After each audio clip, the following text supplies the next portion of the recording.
초콜릿은 달콤해 달콤해 달콤해 오렌지는 상큼해 상큼해 상큼해. Good day, Ma'am Alinita. I'm Ayati Parba from BSED English 1A, and today I will discuss or explain or define the following term.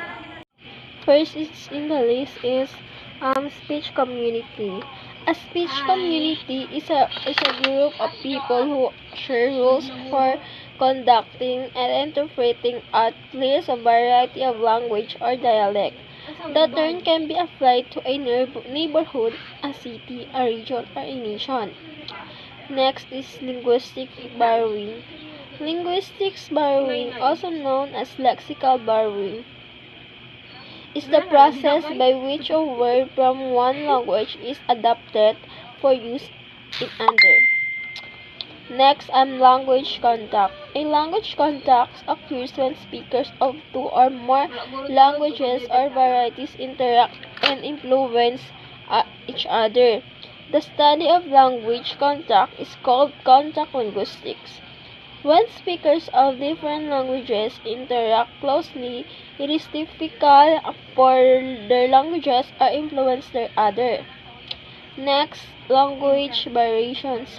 The term language variation, or simply variation, refers to regional, social, or contextual differences in the ways that a particular language is used. Next is language registers. Registers is defined as the level of formality in language that is determined by the context in which it is spoken or written. It can be formal or informal. Speech is proper while informal speech is conversational or casual. Next, language shift. Language shift, also known as a language transfer or language replacement or language assimilation. It is the process whereby a speech community shifts to a different language, usually over an extended period of time.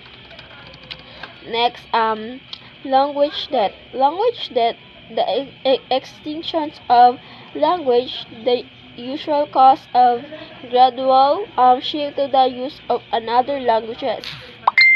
In the younger generation of a speech community, so the original language dies out with the older generations. Next is social linguistics. Social linguistics is descriptive study of the effect of any and all aspects of society, including cultural norms, expectations, and context, and the way language is used and society's effect on language. Next, I will explain the relationship of the following. First, language and gender. Language and gender refers to the relationship between the language of female and male gender. Differences is not only a reflection of speeches between male and female, but also a reflection their different living styles and attitudes. Next, language and social class or ethnicity. Language plays a crucial role in the construction of maintenance of ethnic identity. The ethnicity has more striking relationship to language than other social factors such as gender, age, or social class. Next, language and power. Politeness in language is very important aspect of communication. This can be referred to as stock. Normally, conversation works best if both parties are cooperative. This involves, among other things, avoiding speaking or behaving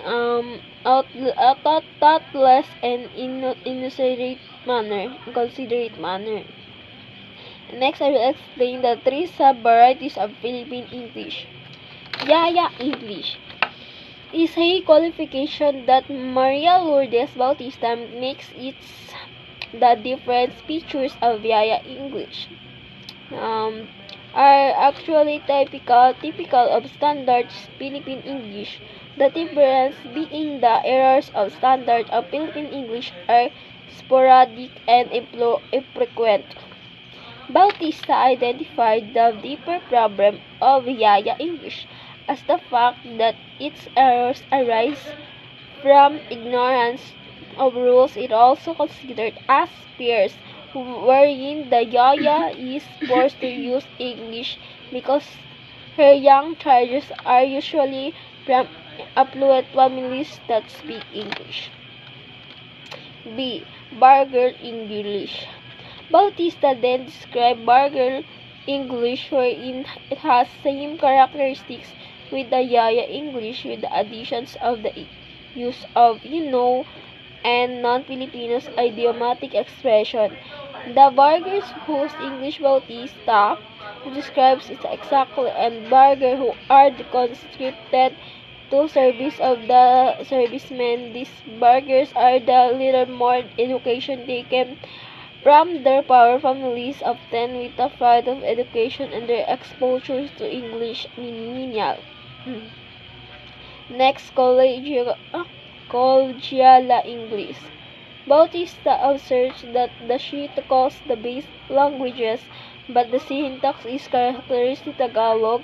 Other characteristics of Collegial English are frequent insertion of common Tagalog function words and use of Tagalog content words and Tagalog exactlimatives of Collegia belongs to higher socioeconomic class associated with educated English.